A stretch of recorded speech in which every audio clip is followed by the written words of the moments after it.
Good morning, everybody. It's 10 o'clock, and we'll call the meeting to order. Item 2 on the agenda, approve the minutes for the meeting of May 8th, 2014. Motion been made. Second? All those in favor signify by aye. Aye. Opposed, same sign. Ayes have it.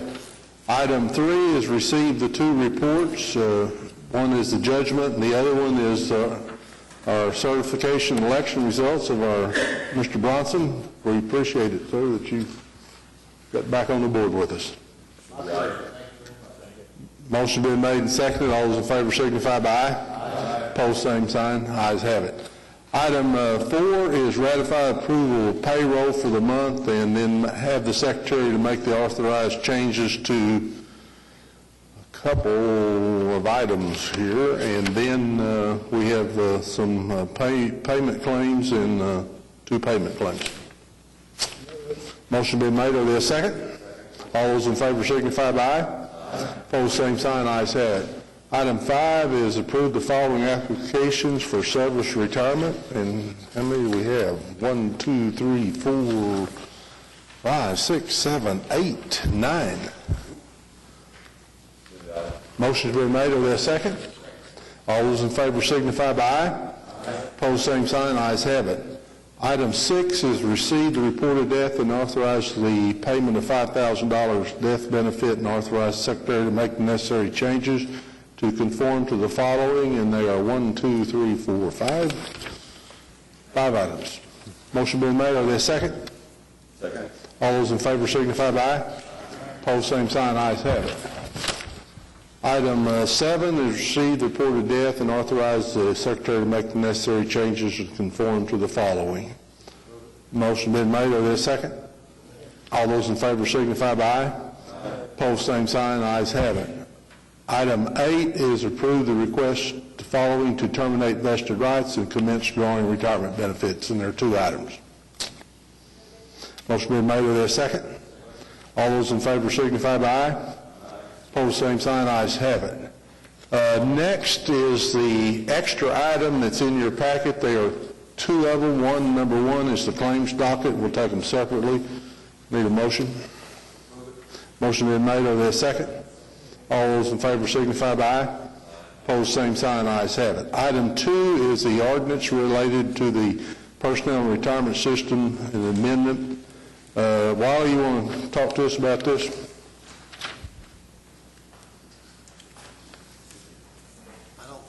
I really think there's much to say. It's we're just making changes, correct? Changes that we've already done to accommodate the changes you made to the plan, and to keep it in conformance with the IRS requirements. Okay. Any questions on? Go ahead, Jim. Is the September 1st, 2014 date correct?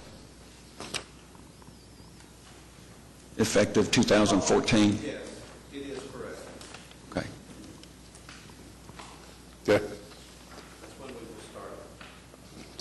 Okay. Any other questions about it? You have anything, Paul?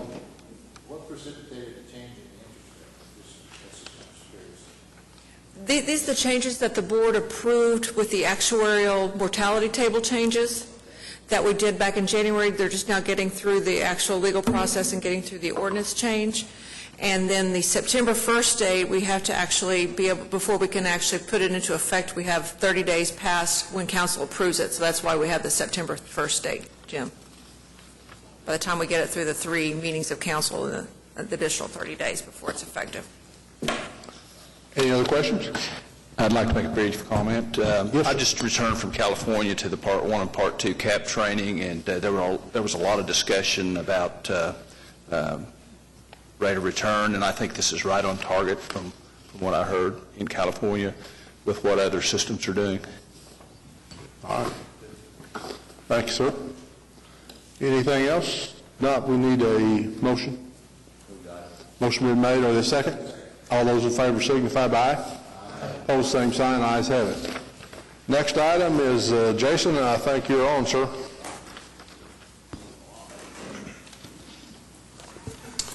Well, good morning, everyone. Morning. And I want to thank all those of you who were able to attend our educational trustee conference yesterday. I'm sorry I wasn't there. I've heard some good things. Hopefully there was some good information shared, and it was educational. The food was good. That's important. That's what we want. That's what we want to make sure.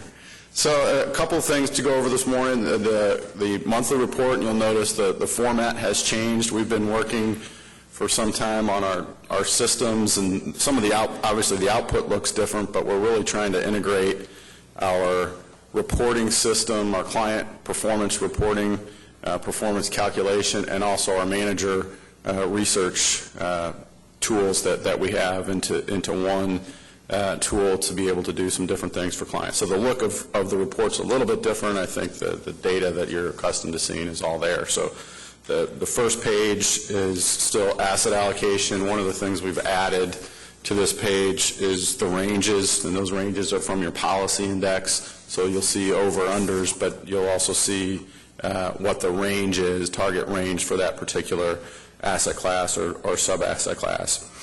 And as we look at asset allocation, what continue to be overweight in equities and fixed income, and that's due to the underweight to real assets that we're working on building out, and we'll talk a little bit more about today, and then next month hopefully have some commodities managers in to select one to run a commodity strategy. But roughly, you're in line with slightly overweight to equities. As I said, that's about 6% overweight overall. The biggest overweight is in large cap, and that's where the funding for commodities would come from. Small cap's about 3% overweight. Everything else is underweight, the targets within equities. Within fixed income, the overweight's not quite as significant overall, but within the sub-asset classes, overweight to Core Plus, which is the Western strategy, and that's intentional, as that's an area that has a little bit more flexibility to mitigate some of the impact of rising interest rates, although that hasn't been an issue year to date. It certainly has been beneficial over the last several years as we've seen rates come up, and just having that diversified interest rate exposure has been a positive for the portfolio.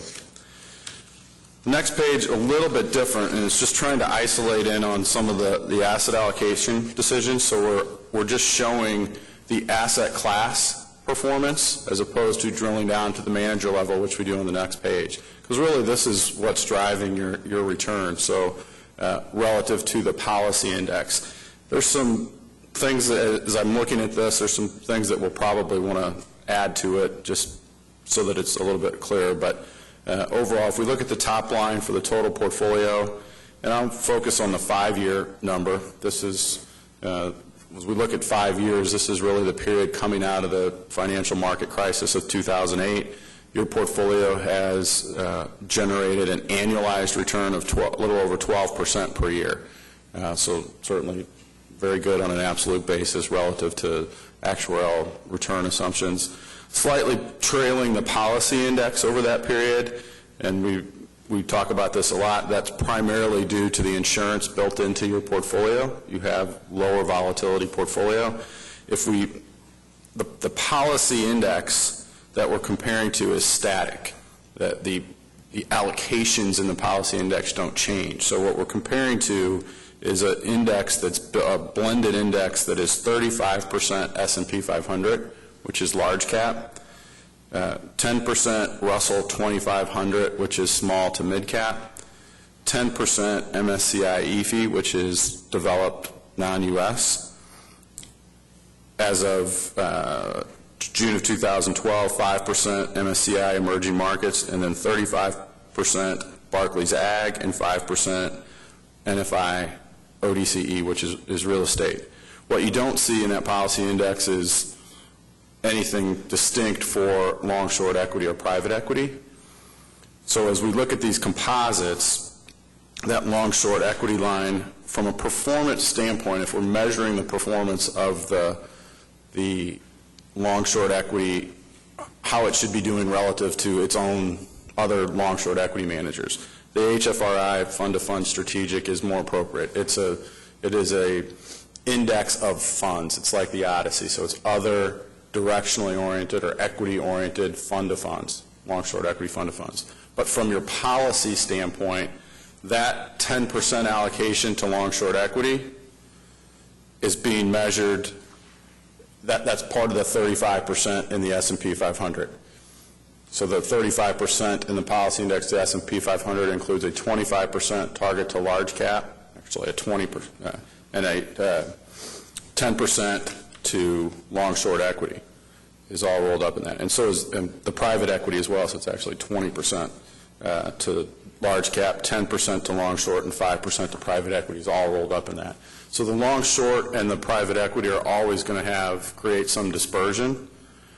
What we're looking at relative to the policy index over time for long-short is the risk, presuming the risk should be lower, and over a long period of time the return should be similar. Private equity is different.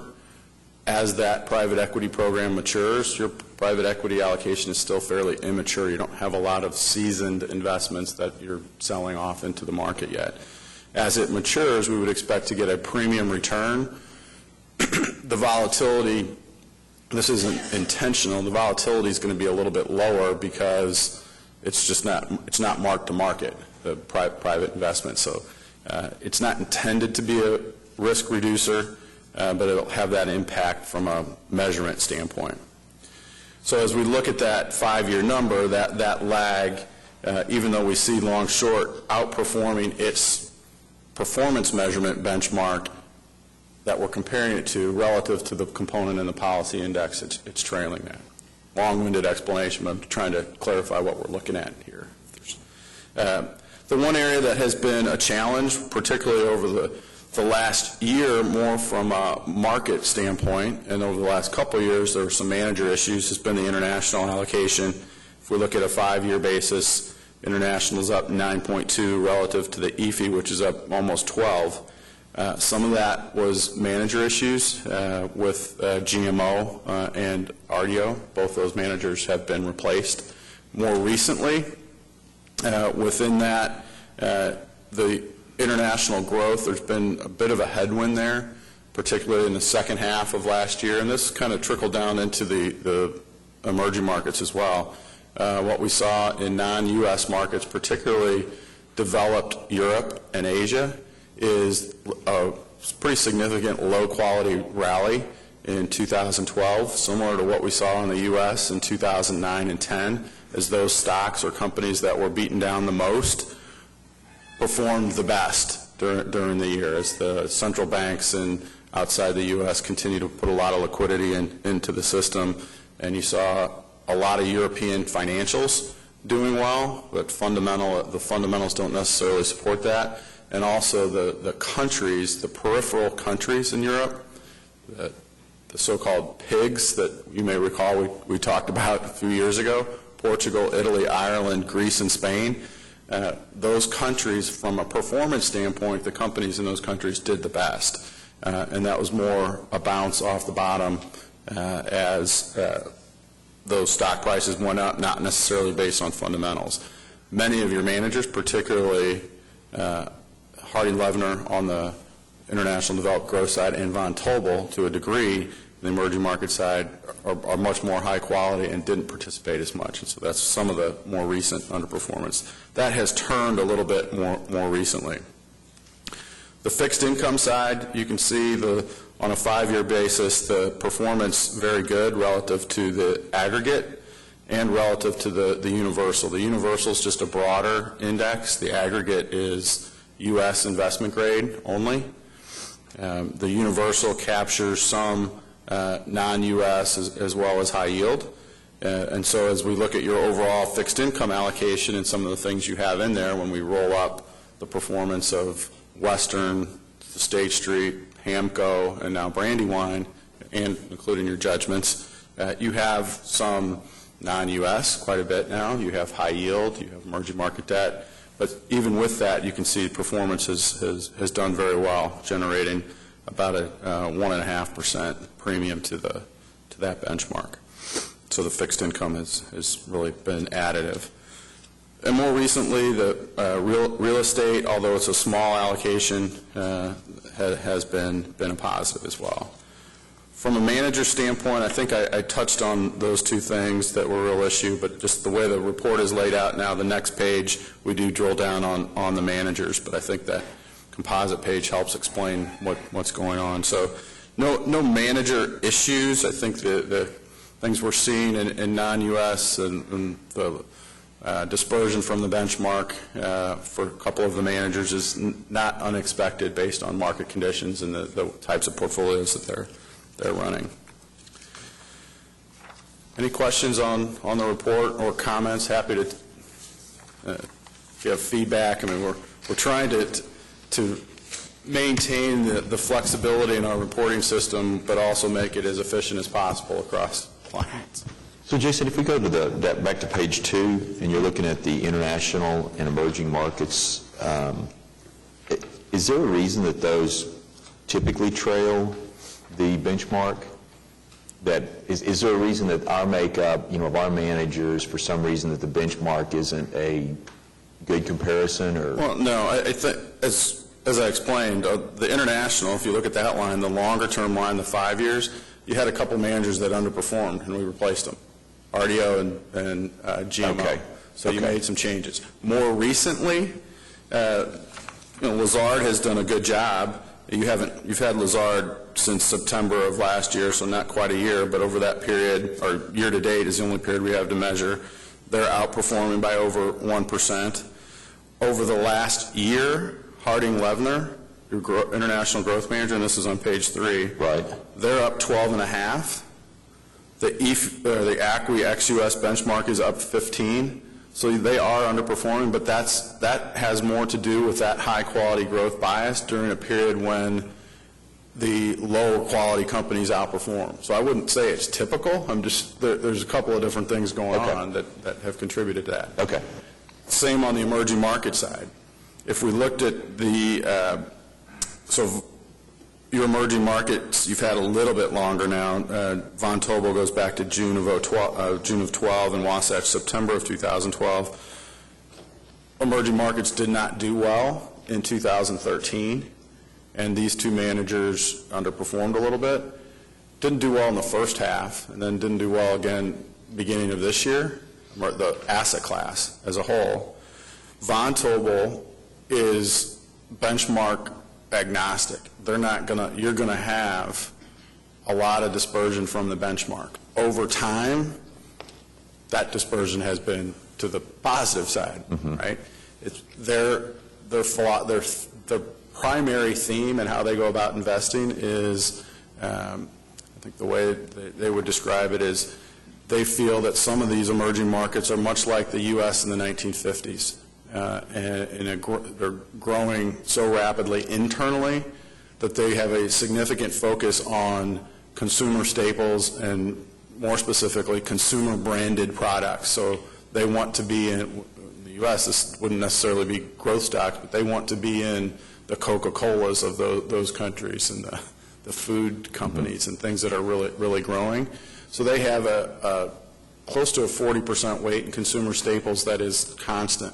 Well, that's about a 25% overweight to the benchmark.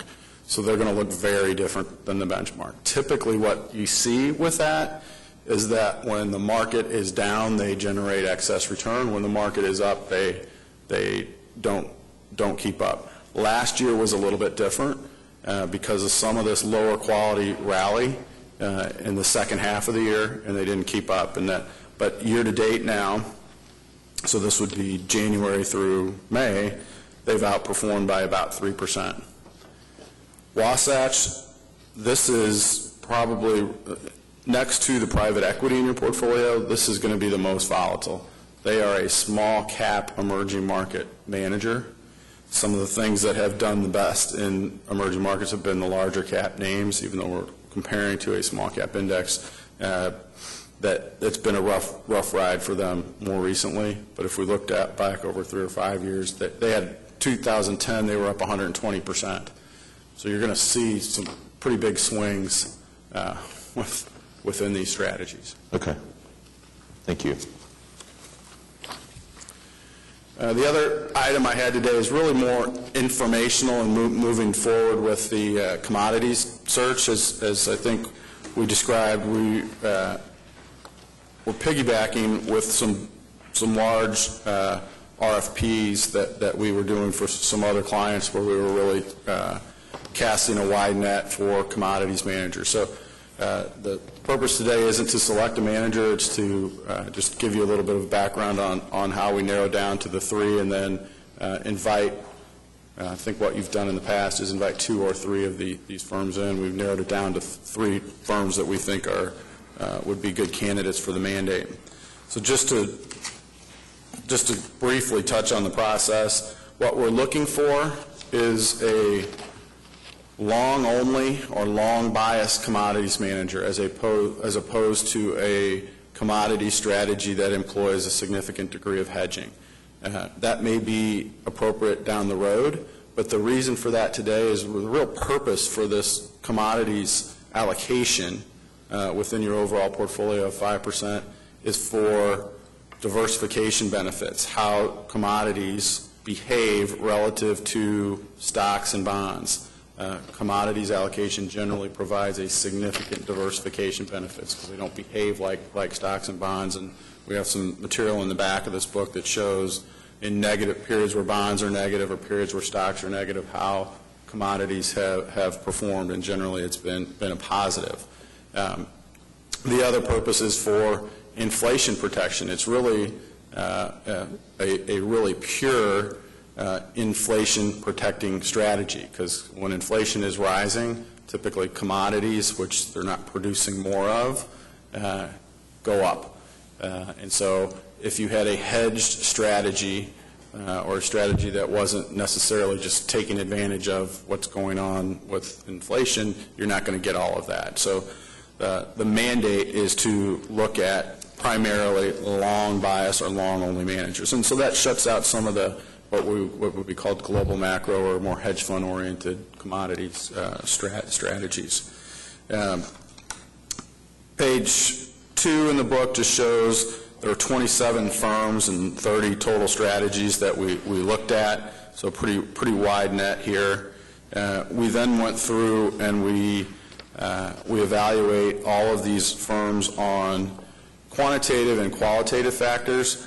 There are certain qualitative factors that knocked some out before we went to a deeper drill down, and those would be several of them had portfolio managers or individuals responsible for the strategy that had left the firm within the last 6 months or a year. So the track record we were looking at wasn't necessarily theirs. But then we looked at all the others and we ranked them based on number of different factors: the firm overall, organization, the team, philosophy, process, approach, the vehicle and the structure, the fees, and then looking at performance. One of the challenges looking at performance, I mean, some of these do have fairly reasonable track records, 3, 5+ years, some longer. The last 3 years have been not good for commodities, so you're looking at a lot of negative performance. And from a comparison standpoint, we wanted to make sure we were narrowing down to teams that have been doing this for a very long time. And one of the things I'll talk about performance, because as using performance comparisons over the last 3-5 years, to me, it doesn't give us a lot of help here. It's more these qualitative factors that we're looking at. The stability of the team, quality of the people, their process and approach is really how we get to it. And just as a reminder, I mean, that's why I started talking about why we're doing this. But if you look back, you're not even asking the question, but I'm going to point it out because I think it could come up. If you go back to the very last page, 32 in this book, this is showing each plot on this line, on these trend lines, is the 10-year trailing performance of this index, of the relevant index. So the green line is the S&P 500. So if you go way down here in this trough, December of 2008, almost negative 3%, that was the 10-year return of large cap U.S. stocks in December of 2008, looking backward. And you see where it's come now, well, all the way back. The point of that is where we are with commodities right now, the 10-year trailing return is essentially zero. this isn't a timing thing. The purpose of the allocation is for diversification, and we believe over the long term it is additive. If we were to say, now's not a good time to invest in commodities, well, we could have said the same thing in 2008 about stocks. 10-year return is -2, I don't want to invest in stocks. I point that out because it is, when you're looking at relevant comparative returns, it's like we've had investors say, well, taken from an asset class that's up 10 and I'm giving it to something that's down 3 or 4 the last few years. Well, yes, that's exactly right. But this is a long-term strategic allocation. Now, you have to stick with your policy if you got a policy. So just in terms, I'm sorry, was there another question? No. Just a brief overview. So after that, we've narrowed it down to 3 firms that we think are appropriate to consider for this mandate. They have some slight differences, and if you turn to page, I'll go right to page 8, because this really is highlights the differences in these firms. So first off, with commodity strategies, what you're actually investing in is futures. I mean, you're investing in a fund that buys commodities futures as opposed to taking delivery of the hard asset. So there's really 3 ways that the manager of a fund can add value. One is, and the primary way is through what is called managing the roll yield. So if the manager is buying futures, oil futures for delivery at the end of July, the index is also constructed so that it has those 1-month forward futures in it.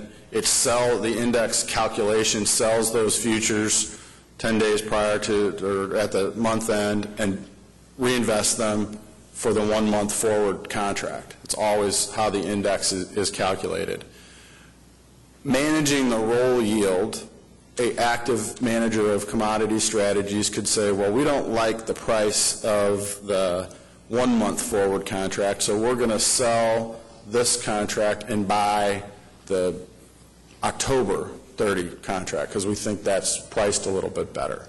Or we're going to somehow buy something different than how the index is constructed. So that's managing the roll yield. All of these 3 managers do that relative to the benchmark. Core commodity, diversified, that is the one trigger that they are using to pull to beat the benchmark. One of the other ways to outperform the benchmark is through sector allocation. So actively managing the weightings to the various sectors of the commodity index, the ag, energy, industrial metals, precious metals, or livestock. Both Blackstone and Gresham, the Gresham TAP fund, TAP stands for Tangible Asset Property Fund. Both of those managers do that. A third way that we don't really like, and so we don't have any managers in here because we think this is a different strategy, is managing the collateral. So when you're buying futures, if you're buying $100 million worth of commodity futures, you may only have to put $10 million up to get $100 million worth of exposure, $10 million of cash to get $100 million of exposure. So that other $90 million of collateral in margin is being invested. So all of these funds have a collateral pool. Some strategies will manage that collateral to try to generate a little bit extra return. As we saw in 2008 and 2009 with securities lending, with cash pools, there can be a lot of risk associated with collateral management that we don't think is what we're looking to take in a commodity strategy. So we looked at some strategies that manage that collateral yield, and what they do is instead of investing in short-term treasuries, they might invest in treasuries or commercial paper or cash investment vehicles that have maturities that go out over 180 or 360 days. So we don't think you need that risk in a commodity-oriented strategy. So these would focus on very short-term treasuries. Blackstone, just in terms of firms, I'll just go back a page. Blackstone, large asset management firm, $54 billion in assets. This strategy is $2.9 billion. The fund has been around since 2007. Core Commodity Diversified Fund, it's 100% employee-owned. This is all they do. The commodity strategy is 100% of their business. They're, in this particular strategy, $2.7 billion. This strategy's been around since the second quarter of 2009. And then the Gresham TAP Fund, Gresham is 60% owned by Nuveen. Actually, since over the last couple of weeks, it's been announced that Nuveen is being purchased by TIAA-CREF. We don't think that has any impact on the strategy. Still, the team in this product is 40% employee-owned. That's still a positive. $14.8 billion for Nuveen. But this particular strategy is $5.5 billion, and this team's been together for a long time. I'm not really going to go into performance. I think the purpose of today was just to introduce you to these three firms. The next step would be to invite them in. I think it's probably worthwhile to invite all three in. This is a new asset class, and they're all a little bit different. So it's the board's pleasure as to how you would like to proceed on that. What's the pleasure? All three? Okay. How much are we going to put in? The target is 5%. So we're going to put we're talking 30? about $30 million. 30 million? And you want to have them in next month? Can we have them in next month or not? It's on your agenda. The actuarial will be here next month. Do it. So that could be a long meeting with the actuarial, with Louise here. She'll be here for probably about 15 or so, 15, 20 minutes for her presentation. What's the pleasure of the board? Wait till September? Because with, huh? You want to do it next month? I am too. I just want to make sure that, because we don't want to lose a quorum, because we're talking hour and a half, we're talking a 2-hour, maybe 2.5-hour meeting. But that's okay with everybody, we'll do it. Okay. Okay. We'll set it up to have the three managers in next month. Okay. All right, thank you. You're welcome. I lost my agenda. What do I do with it? As long as I what? Lunch, yeah. We want lunch? Okay. We'll get lunch. I'll get Ronald McDonald down here. Item 10, comments from board or staff, citizens? You want to say something, Dave? Just a brief comment. I want to thank the board and the members for allowing me to attend the Part 1 and Part 2 CAP training in San Jose. Probably in my 41 years with the City of Oklahoma City, the most beneficial training I've ever received. Prior to being on this board and through the past year, I've had an impression of the governance of this board and of our consultant, and there was a lot of talk out there regarding board governance and consultants, and it just validated my opinion of how exceptional the governance of this board is and what a great job our consultant does. So I appreciate that opportunity. Thank you, Mr. Chairman. You're welcome. Anybody else? Do you second that? No. I just thank you guys again for yesterday. It was very beneficial. Did a good job. Thank you all for. And with that, we're adjourned at 10:34.